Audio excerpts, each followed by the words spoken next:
The seventh night. Can you hear that, Mr. Giabao? I'll turn it up for you. The health minister today announced a plan to eliminate malaria in Bangalore by the end of the year. He has instructed all city officials to work without holiday until malaria is a thing of the past. 45 million rupees will be allocated to malaria eradication. In other news, the Chief Minister of the state today announced a plan to eliminate malnutrition in Bangalore in 6 months. He declared that there would be not one hungry child in the city by the end of the year. All officials are to work single-mindedly toward this goal, he declared. 500 million rupees will be allocated for malnutrition eradication. In other news, the finance minister declared that this year's budget will include special incentives to turn our villages into high-technology paradises. This is the kind of news they feed us on All India Radio, night after night, and tomorrow at dawn it'll be in the papers too. People just swallow this crap. Night after night, morning after morning. Amazing, isn't it? But enough of the radio.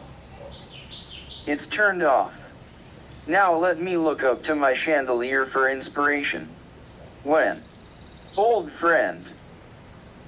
Tonight we bring this glorious tale to a conclusion. As I was doing my yoga this morning, that's right. I wake up at 11 in the morning every day and go straight into an hour of yoga. I began reflecting on the progress of my story, and realized that I'm almost done. All that remains to be told is how I changed from a hunted criminal into a solid pillar of Bangalorean society. Incidentally, sir, while we're on the topic of yoga, may I just say that an hour of deep breathing, yoga, and meditation in the morning constitutes the perfect start to the entrepreneur's day. How I would handle the stresses of this fucking business without yoga, I have no idea.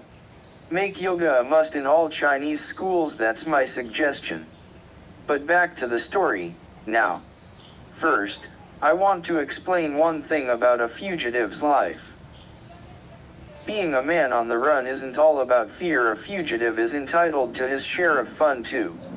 That evening, as I was sweeping up the pieces of the Johnny Walker bottle in the parking lot, I worked out a plan for how I would get to Bangalore.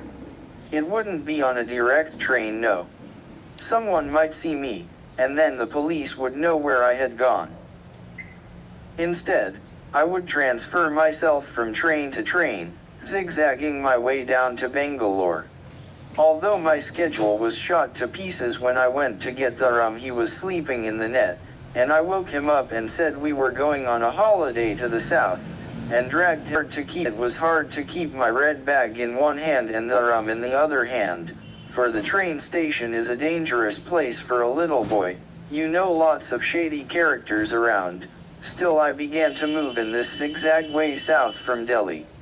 On the third day of traveling like this, red bag in hand, I was at Hyderabad, waiting in line at the station tea shop to buy a cup of tea before my train left. The rum was guarding the seat in the compartment. There was a gecko just above the tea shop, and I was looking at it with concern, hoping it would move before it was my turn to get tea. The gecko turned to the left. It ran over a large piece of paper posted on the wall. It stood still for a moment, like that, then darted to the side. That large piece of paper on the wall was a police poster, my police poster. It had already arrived here. I looked at it with a smile of pride. A smile that lasted just a second. For some bizarre reason, you'll see how sloppily things get done in India, my poster had been stapled to another poster, of 2 guys from Kashmir, 2 terrorists wanted for bombing something or the other. You'd almost think, looking at the posters, that I was a terrorist too. How annoying. I realized that I was being watched. A fellow with his hands behind his back was looking at the poster, and at me, most intently. I began to tremble. I edged away from the poster, but I was too late. The moment he saw me leaving, he ran up to me, caught my wrist, and stared at my face. Then he said, "What's it say?" "That poster you're reading. Read it for yourself." Can't. Now I understood why he had come running. It was the desperation of an illiterate man to get the attention of the literate man. From his accent I knew he was from the darkness too. "It's the wanted men list for this week," I said. "Those two are terrorists. From Kashmir. What did they do?" "They blew up a school. They killed 8 children. And this fellow? The one with the mustache." He tapped my photo with the knuckle of his right hand. "He's the guy who caught them." "How did he do that?" To create the illusion I was reading the printing on the wall, I squinted at the 2 posters, and moved my lips. "This fellow was a driver. Says here he was in his car, and these 2 terrorist guys came up to him. Then, says he pretended he didn't know they were terrorists, and took them for a ride around Delhi in his car. Then he stopped the car in a dark spot, and smashed a bottle and cut their necks with it. I slashed 2 necks with my thumb." "What kind of bottle?" "An English liquor bottle. They tend to be pretty solid." "I know," he said. "I used to go to the English liquor shop for my master every Friday. He liked Smirnoff." "Smirnoff," I said, but he wasn't listening. He was peering again at the photo in the poster. Suddenly he put his hand on my shoulder. "You know who this fellow in the poster looks like?" "Who?" I asked. He grinned. "Me." I looked at his face, and I looked at the photo. "It's true," I said, slapping him on the back. "I told you, it could be the face of half the men in India." And then, because I felt sorry for that poor illiterate, thinking he had just endured what my father must have endured at so many railway stations, being mocked and hoodwinked by strangers, I bought him a cup of tea before going back to the train. "Sir, I am not a politician or a parliamentarian. Not one of those extraordinary men who can kill and move on, as if nothing had happened. It took me 4 weeks in Bangalore to calm my nerves. For those 4 weeks I did the same thing again and again. I left the hotel, a small, seedy place near the train station that I had taken after leaving a deposit of 500 rupees every morning at 8, and walked around with a bag full of cash in my hands for 4 hours. I dared not leave it in the hotel room, before returning for lunch. Dharam and I ate together. What he did to keep himself amused in the mornings I don't know, but he was in good spirits. This was the first holiday he had had in his whole life. His smiles cheered me up. Lunch was 4 rupees a plate. The food is good value in the south. It is strange food, though, vegetables cut up and served in watery curries. Then I went up to my room and slept. At 4 o'clock I came down and ordered a pack of pearl milk biscuits and a tea, because I did not know yet how to drink the coffee. I was eager to try coffee. You see, poor people in the north of this country drink tea, and poor people in the south drink coffee. Who decided that things should be like this? I don't know, but it's like this. So this was the first time I was smelling coffee on a daily basis. I was dying to try it out. But before you could drink it, you had to know how to drink it. There was an etiquette, a routine, associated with it that fascinated me. It was served in a cup set into a tumbler, and then it had to be poured in certain quantities and sipped at a certain speed from the tumbler.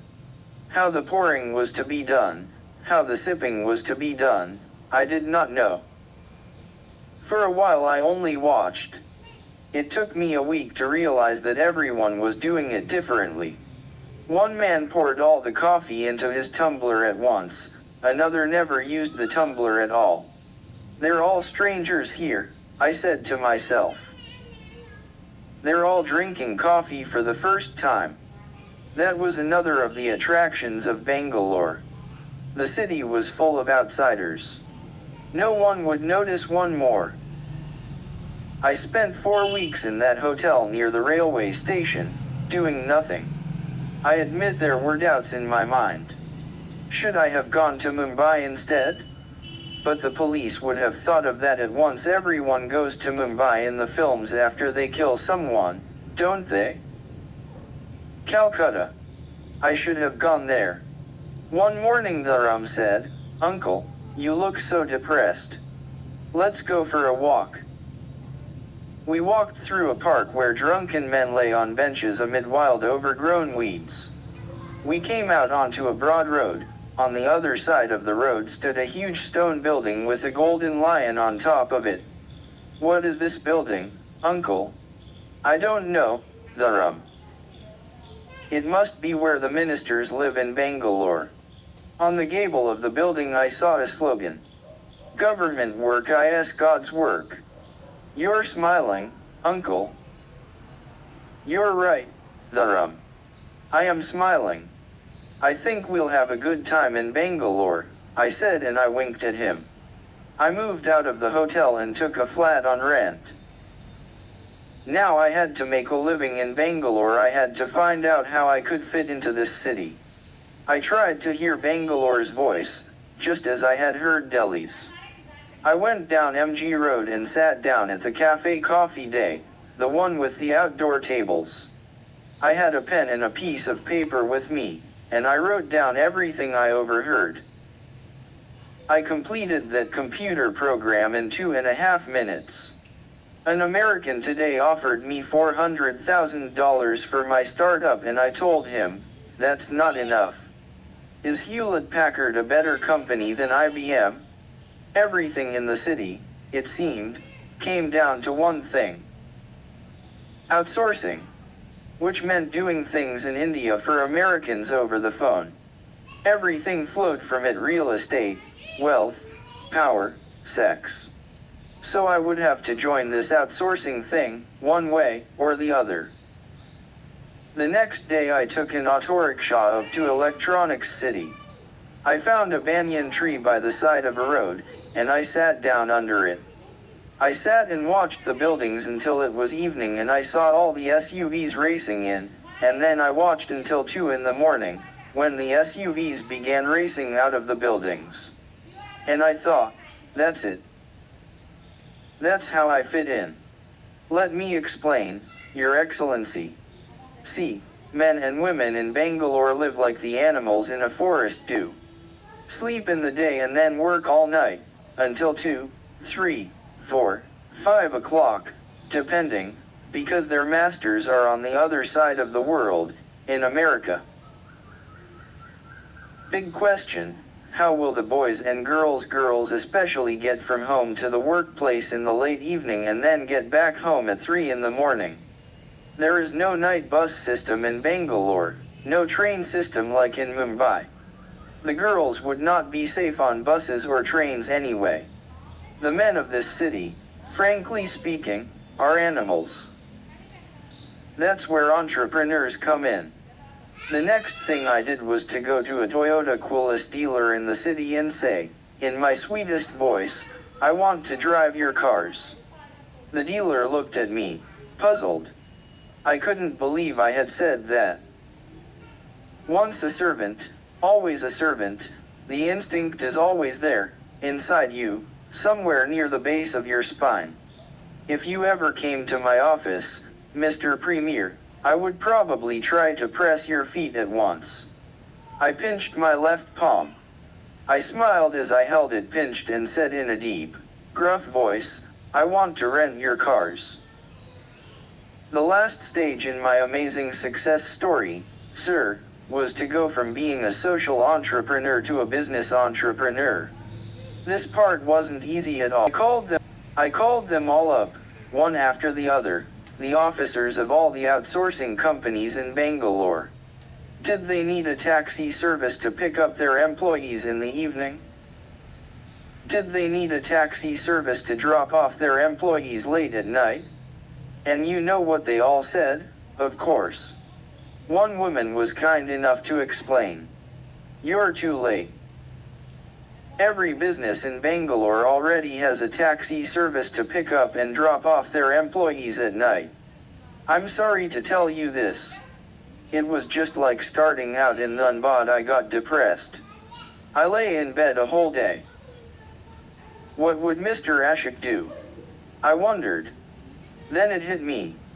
I wasn't alone. I had someone on my side. I had thousands on my side. You'll see my friends when you visit Bangalore, fat, paunchy men swinging their canes on Brigade Road, poking and harassing vendors and shaking them down for money. I'm talking of the police, of course. The next day I paid a local to be a translator. You know, I'm sure, that the people of the north and the south in my country speak different languages, and went to the nearest police station. In my hand I had the red bag. I acted like an important man, and made sure the policemen saw the red bag by swinging it a lot, and gave them a business card I had just had printed. Then I insisted on seeing the big man there, the inspector. At last they let me into his office. The red bag had done the trick. The big man sat at a huge desk, with shiny badges on his khaki uniform and the red marks of religion on his forehead. Behind him were 3 portraits of gods. But not the one I was looking for. Oh, thank God. There was one of Gandhi too. It was in the corner. With a big smile and an amasti I handed him the red bag. He opened it cautiously. I said, via the translator, "Sir, I want to make a small offering of my gratitude to you. It's amazing. The moment you show cash, everyone knows your language. Gratitude for what?" The inspector asked in Hindi, peering into the bag with one eye closed. "For all the good you are going to do me, sir." He counted the money, 10,000 rupees, heard what I wanted, and asked for double. I gave him a bit more, and he was happy. I tell you, Mr. Premier, my poster was right there, the one that I had seen earlier, the whole time I was negotiating with him. The wanted poster, with the dirty little photo of me. 2 days later, I called up the nice woman at the internet company who had turned me down, and heard a shocking tale. Her taxi service had been disrupted.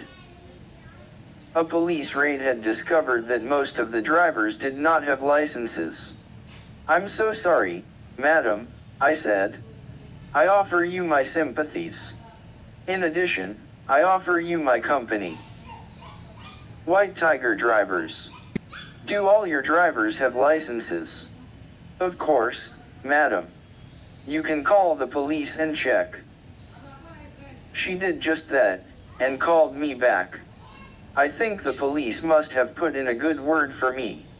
And that was how I got my own, as they say in English, startup. I was one of the drivers in the early days, but then I gave up. I don't really think I ever enjoyed driving, you know? Talking is much more fun. Now the startup has grown into a big business. We've got 16 drivers who work in shifts with 26 vehicles. Yes, it's true, a few 100,000 rupees of someone else's money, and a lot of hard work, can make magic happen in this country. Put together my real estate and my bank holdings, and I am worth 15 times the sum I borrowed from Mr. Ashok.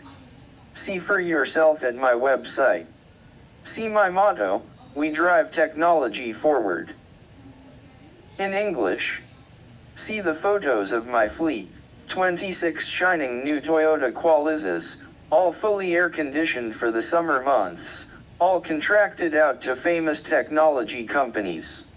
If you like my SUVs, if you want your call center boys and girls driven home in style, just click where it says "Contact Ashok Sharma" now. Yes, Ashok. That's what I call myself these days. Ashok Sharma, North Indian entrepreneur, settled in Bangalore. If you were sitting here with me, under this big chandelier, I would show you all the secrets of my business. You could stare at the screen of my silver Macintosh laptop and see photos of my SUVs, my drivers, my garages, my mechanics, and my paid-off policemen.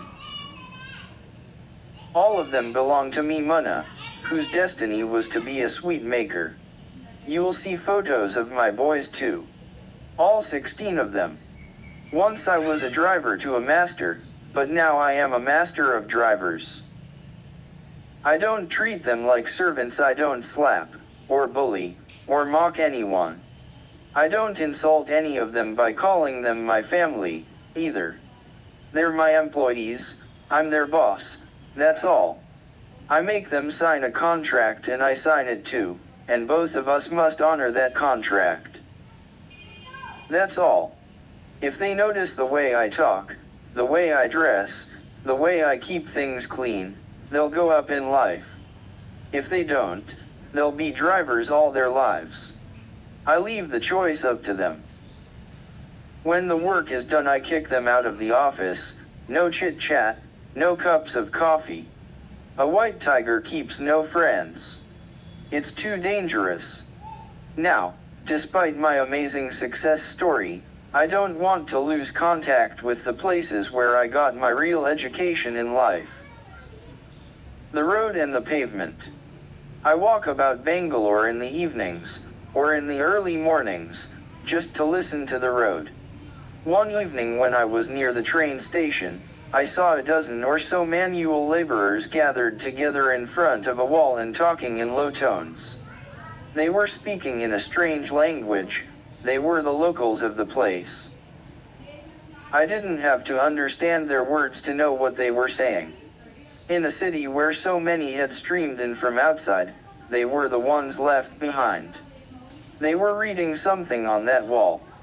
I wanted to see what it was, but they stopped their talking and crowded in front of the wall. I had to threaten to call the police before they parted and let me see what they had been reading. It was a stenciled image of a pair of hands smashing its monocles. The great socialist is coming to Bangalore. In a couple of weeks he arrived. He had a big rally here and gave a terrific speech, all about fire and blood and purging this country of the rich because there was going to be no fresh water for the poor in 10 years because the world was getting hotter. I stood at the back and listened. At the end people clapped like crazy. There is a lot of anger in this town, that's for sure. Keep your ears open in Bangalore, in any city or town in India, and you will hear stirrings, rumors, threats of insurrection. Men sit under lamp posts at night and read. Men huddle together and discuss and point fingers to the heavens. One night, will they all join together? Will they destroy the rooster coop? Ha! Maybe once in 100 years there is a revolution that frees the poor. I read this in one of those old textbook pages people in tea stalls used to wrap greasy samosas with. See, only 4 men in history have led successful revolutions to free the slaves and kill their masters, this page said. Alexander the Great. Abraham Lincoln of America. Mao of your country. And a 4th man. It may have been Hitler, I can't remember. But I don't think a 5th name is getting added to the list anytime soon. An Indian revolution? No, sir. It won't happen. People in this country are still waiting for the war of their freedom to come from somewhere else, from the jungles, from the mountains, from China, from Pakistan. That will never happen. Every man must make his own Banaras. The book of your revolution sits in the pit of your belly, young Indian. Crap it out, and read. Instead of which, they're all sitting in front of color TVs and watching cricket and shampoo advertisements.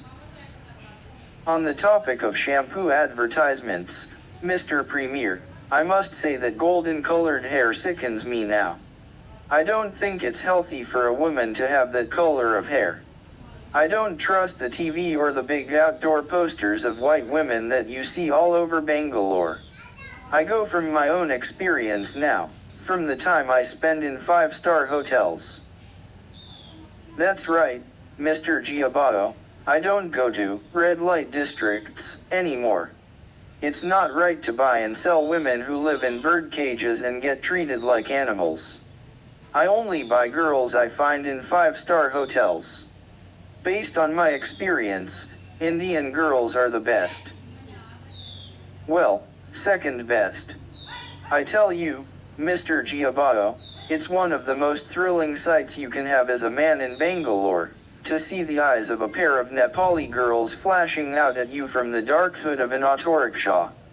In fact, the sight of these golden-haired foreigners, and you'll discover that Bangalore is full of them these days, has only convinced me that the white people are on the way out. All of them look so emaciated, so puny. You'll never see one of them with a decent belly. For this I blame the President of America. He has made buggery perfectly legal in his country, and men are marrying other men instead of women. This was on the radio. This is leading to the decline of the white man. Then white people use cell phones too much, and that is destroying their brains. It's a known fact. Cell phones cause cancer in the brain and shrink your masculinity. The Japanese invented them to diminish the white man's brain and balls at the same time. I overheard this at the bus stand one night.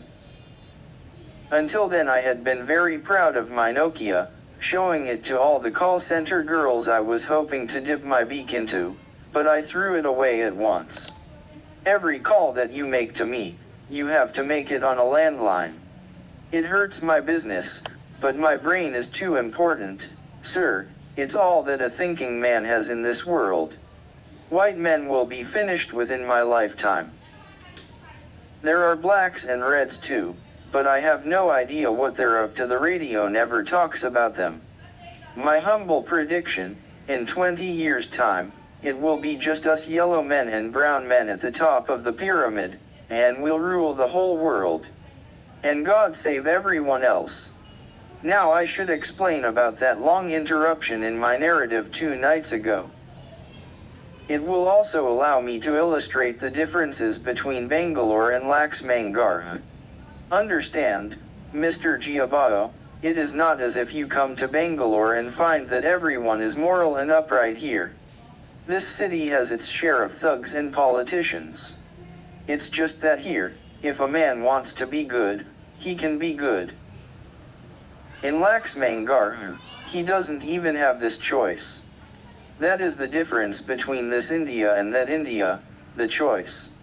See, that night, I was sitting here, telling you my life's story, when my landline began to ring. Still chatting to you, I picked up the receiver and heard Mohammed Asif's voice. Sir, there's been some trouble. That's when I stopped talking to you. What kind of trouble? I asked. I knew Mohammed Asif had been on duty that night, so I braced myself for the worst. There was a silence, and then he said, I was taking the girls home when we hit a boy on a bicycle. He's dead, sir. Call the police at once, I said. But sir, I am at fault. I hit him, sir. That's exactly why you will call the police. The police were there when I got to the scene with an empty van. The Quillis was parked by the side of the road. The girls were all still inside. There was a body, a boy, lying on the ground, bloodied. The bike was on the ground, smashed and twisted. Mohammed Asif was standing off to the side, shaking his head. Someone was yelling at him, yelling with the passion that you only see on the face of the relative of a dead man. The policeman on the scene had stalled everyone. He nodded when he saw me. We knew each other well by now. That's the dead boy's brother, sir, he whispered to me. He's in a total rage. I haven't been able to get him out of here. I shook Mohammed Asif out of his trance. Take my car and get these women home, first of all. Let my boy go, I told the policeman loudly. He's got to get the people in their home. Whatever you want to deal with, you deal with me. How can you let him go? The brother of the dead boy yelled at the policeman. Look here, son, I said, I am the owner of this vehicle. Your fight is with me, not with this driver. He was following my orders, to drive as fast as he could. The blood is on my hands, not his. These girls need to go home. Come with me to the police station. I offer myself as your ransom. Let them go. The policeman played along with me. It's a good idea, son. We need to register the case at the station. While I kept the brother engaged by pleading to his reason and human decency, Mohammed Asif, and all the girls got into my van and slipped away. That was the first objective, to get the girls home. I have signed a contract with their company, and I honor all that I sign. I went to the police station with the dead boy's brother. The policeman on night duty brought me coffee. They did not bring the boy coffee. He glared at me as I took the cup. He looked ready to tear me to pieces. I sipped. The assistant commissioner will be here in 5 minutes, one of the policemen said. Is he the one who's going to register the case? The brother asked. Because no one has done it so far. I sipped some more. The assistant commissioner who sat in the station was a man whom I had lubricated often. He had fixed a rival for me once. He was the worst kind of man, who had nothing in his mind but taking money from everyone who came to his office. Scum. But he was my scum. My heart lifted at the sight of him. He had come all the way to the station at night to help me out. There is honesty among thieves, as they say. He understood the situation immediately. Ignoring me, he went up to the brother and said, What is it you want? I want to file an F.I.R, the brother said. I want this crime recorded. What crime? The death of my brother. By this man's, pointing a finger at me, vehicle. The assistant commissioner looked at his watch. My God, it's late. It's almost 5 o'clock. Why don't you go home now? We'll forget you were here. We'll let you go home. What about this man? Will you lock him up first? The assistant commissioner put his fingers together. He sighed. See, at the time of the accident, your brother's bicycle had no working lights. That is illegal, you know. There are other things that will come out. I promise you, things will come out. The boy stared. He shook his head, as if he hadn't heard correctly. My brother is dead. This man is a killer. I don't understand what's going on here. Look here, go home. Have a bath. Pray to God. Sleep. Come back in the morning. We'll file the F.I.R. then, all right. The brother understood at last why I had brought him to the station. He understood at last that the trap had shut on him. Maybe he had only seen policemen in Hindi movies until now. Poor boy. This is an outrage. I'll call the papers. I'll call the lawyers. I'll call the police. The assistant commissioner, who was not a man given to humor, allowed himself a little smile. Sure. Call the police. The brother stormed out, shouting more threats. The number plates will be changed tomorrow, the assistant commissioner said. We'll say it was a hit and run. Another car will be substituted. We keep battered cars for this purpose here. You're very lucky that your Quillas hit a man on a bicycle. I nodded. A man on a bicycle getting killed, the police don't even have to register the case. A man on a motorbike getting killed, they would have to register that. A man in a car getting killed, they would have thrown me in jail. What if he goes to the papers?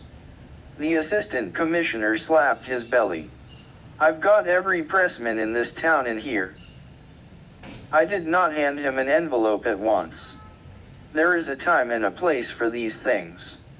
Now was the time to smile, and say thanks, and sip the hot coffee he had offered me. Now was the time to chat with him about his sons. They're both studying in America.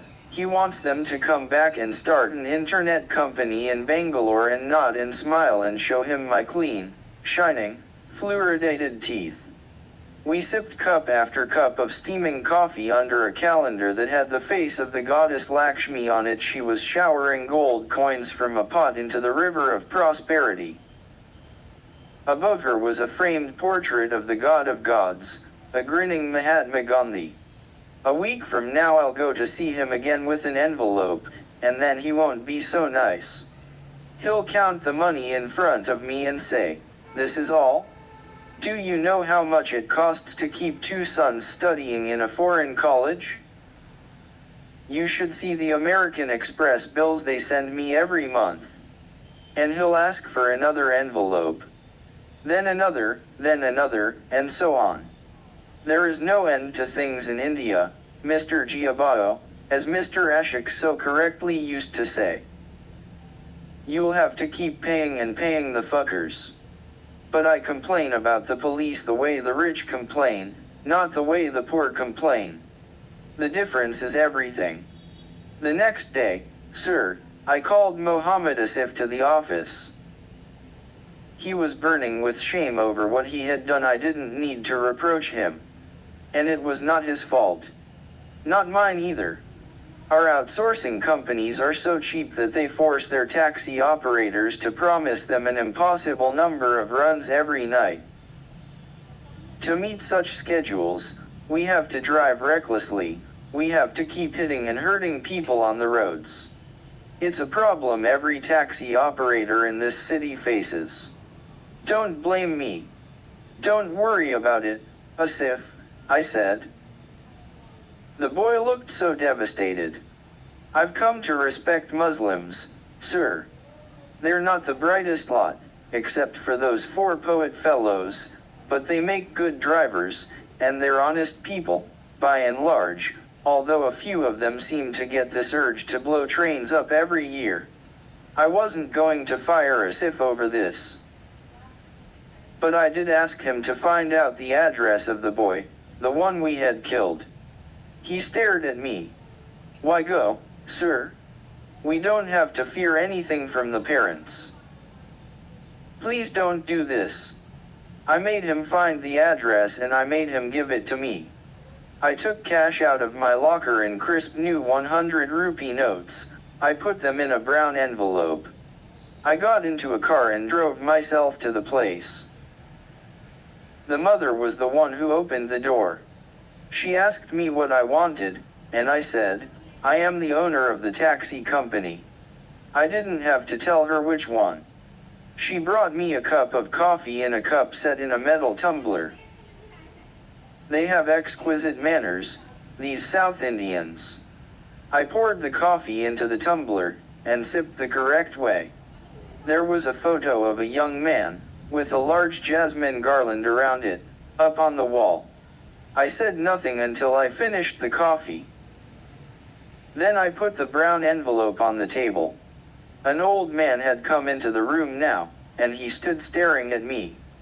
First of all, I want to express my deep sorrow at the death of your son. Having lost relatives myself, so many of them, I know the pain that you have suffered. He should not have died. Second, the fault is mine, not the driver's. The police have let me off. That is the way of this jungle we live in. But I accept my responsibility. I ask for your forgiveness. I pointed to the brown envelope lying on the table. There are 25,000 rupees in here. I don't give it to you because I have to, but because I want to. Do you understand? The old woman would not take the money. But the old man, the father, was eyeing the envelope. At least you were man enough to come, he said. I want to help your other son, I said. He is a brave boy. He stood up to the police the other night. He can come and be a driver with me if you want. I will take care of him if you want. The woman clenched her face and shook her head. Tears poured out of her eyes. It was understandable. She might have had the hopes for that boy that my mother had for me. But the father was amenable. Men are more reasonable in such matters. I thanked him for the coffee, bowed respectfully before the bereaved mother, and left. Mohammed Asif was waiting for me at the office when I got back. He shook his head and said, "Why? Why did you waste so much money?" That's when I thought, maybe I've made a mistake. Maybe Asif will tell the other drivers I was frightened of the old woman, and they will think they can cheat me. It makes me nervous. I don't like showing weakness in front of my employees. I know what that leads to. But I had to do something different, don't you see? I can't live the way the wild boar and the buffalo and the raven lived, and probably still live, back in Laxmangar. I am in the light now. Now, what happens in your typical murder weekly story or Hindi film, for that matter? A poor man kills a rich man. Good. Then he takes the money. Good. But then he gets dreams in which the dead man pursues him with bloody fingers, saying, "Murder here, murder here." Doesn't happen like that in real life. Trust me. It's one of the reasons I've stopped going to Hindi films. There was just that one night when Granny came chasing me on a water buffalo, but it never happened again. The real nightmare you get is the other kind. You toss about in the bed dreaming that you haven't done it, that you lost your nerve and let Mr. Ashok get away, that you're still in Delhi, still the servant of another man, and then you wake up. Stop. Sweating stops. The heartbeat slows. You did it. You killed him. About 3 months after I came to Bangalore, I went to a temple and performed last rites there for all of them, Kusum, Kishan, and all my aunts, cousins, nephews, and nieces. I even said a prayer for the water buffalo. Who knows who has lived and who has not? And then I said to Kishan, and to Kusum, and to all of them, "Now leave me in peace." And they have, sir, by and large. One day I read a story in a newspaper, family of 17 murdered in North Indian village. My heart began to thump. 17? That can't be right, that's not mine. It was just one of those 2-inch horror stories that appear every morning in the papers. They didn't give a name to the village. They just said it was somewhere in the darkness near Gaya. I read it again and again. 17. There aren't 17 at home, I breathed out, but what if someone's had children? I crumpled that paper and threw it away. I stopped reading the newspaper for a few months after that. Just to be safe. Look, here's what would have happened to them. Either the stork had them killed, or had some of them killed, and the others beaten. Now, even if by some miracle he or the police didn't do that, the neighbors would have shunned them. See, a bad boy in one family casts the village's reputation into the dust. So the villagers would have forced them out, and they'd have to go to Delhi, or Calcutta, or Mumbai, to live under some concrete bridge, begging for their food, and without a hope for the future. That's not much better than being dead. What's that you say, Mr. Giabao? Do I hear you call me a cold-blooded monster? There is a story I think I heard at a train station, sir, or maybe I read it on the torn page that had been used to wrap an ear of roasted corn I bought at the market. I can't remember. It was a story of the Buddha. One day a cunning Brahmin, trying to trick the Buddha, asked him, "Master, do you consider yourself a man or a god?" The Buddha smiled and said, Neither. I am just one who has woken up while the rest of you are still sleeping. I'll give you the same answer to your question, Mr. Giabao. You ask, are you a man or a demon? Neither, I say. I have woken up, and the rest of you are still sleeping, and that is the only difference between us. I shouldn't think of them at all. My family. The certainly doesn't. He's figured out what's happened by now. I told him at first we were going on a holiday, and I think he bought it for a month or two. He doesn't say a word, but sometimes I see him watching me out of the corner of his eye. He knows. At night we eat together, sitting across the table, watching each other and not saying much. After he's done eating, I give him a glass of milk. 2 nights ago, after he finished his milk, I asked him, don't you ever think of your mother? Not a word. Your father. He smiled at me and then he said, give me another glass of milk, won't you, uncle? I got up. He added, and a bowl of ice cream too. Ice cream is for Sundays, I said. No. It's for today. And he smiled at me. Oh, he's got it all figured out, I tell you. Little blackmailing thug. He's going to keep quiet as long as I keep feeding him. If I go to jail, he loses his ice cream and glasses of milk, doesn't he? That must be his thinking. The new generation, I tell you, is growing up with no morals at all. He goes to a good school here in Bangalore, an English school. Now he pronounces English like a rich man's son. He can say pizza the way Mr. Ashok said it. And doesn't he love eating pizza, that nasty stuff? I watch with pride as he does his long division on clean white paper at the dinner table. All these things I never learned. One day, I know, this boy who is drinking my milk and eating my ice cream in big bowls, will ask me, couldn't you have spared my mother?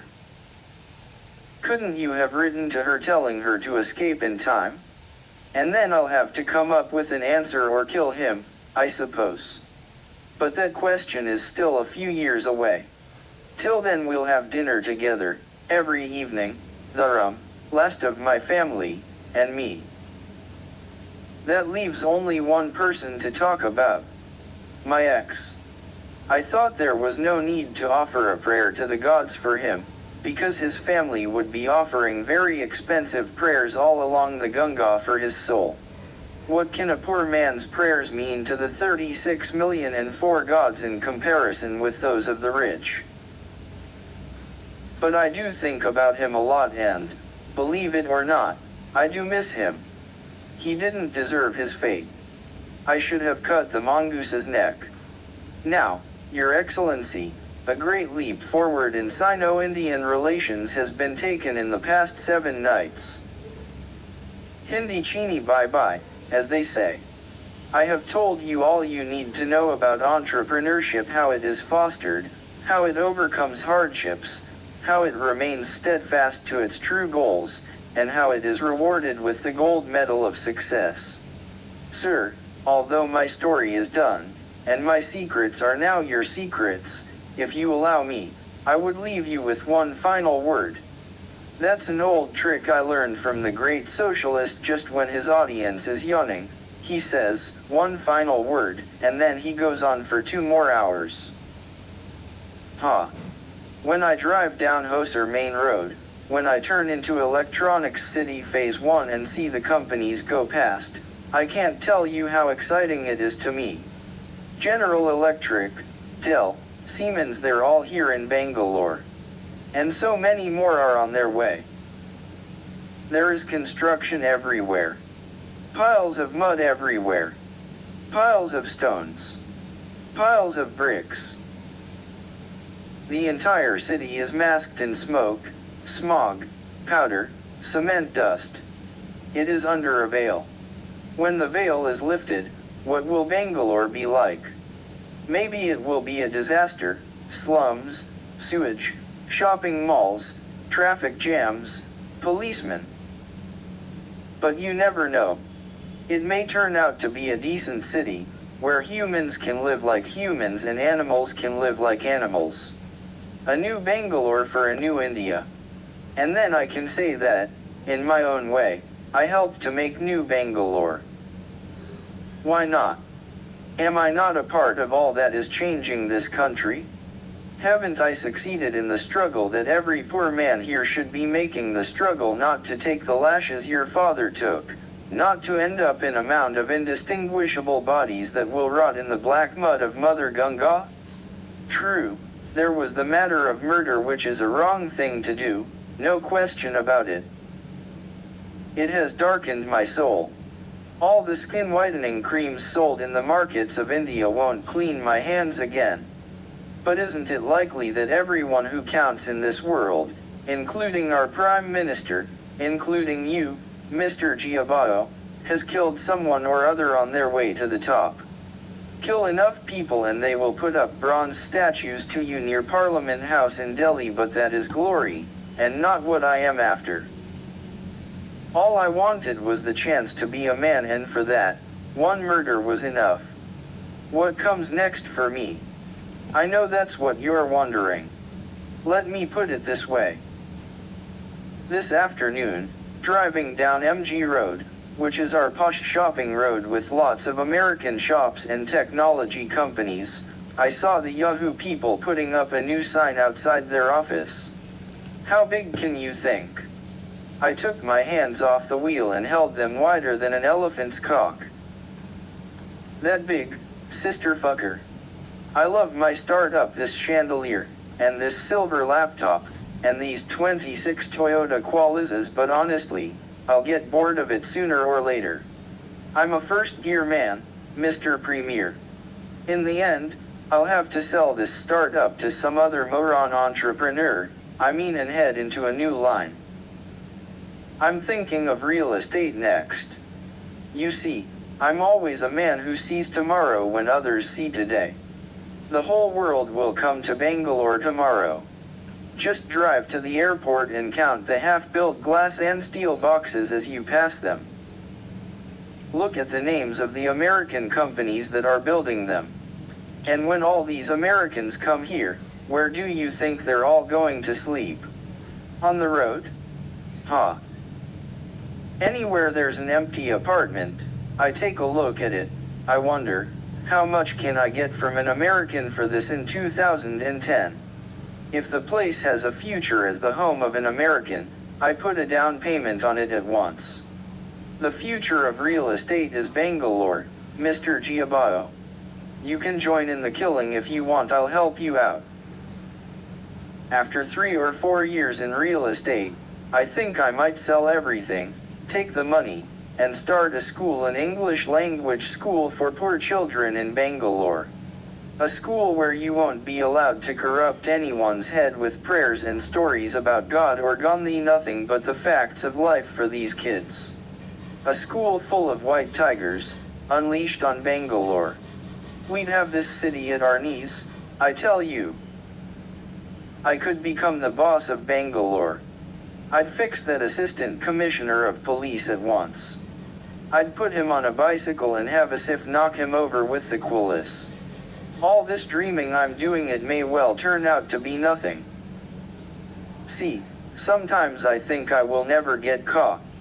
I think the rooster coop needs people like me to break out of it. It needs masters like Mr. Ashok, who, for all his numerous virtues, was not much of a master to be weeded out, and exceptional servants like me to replace them.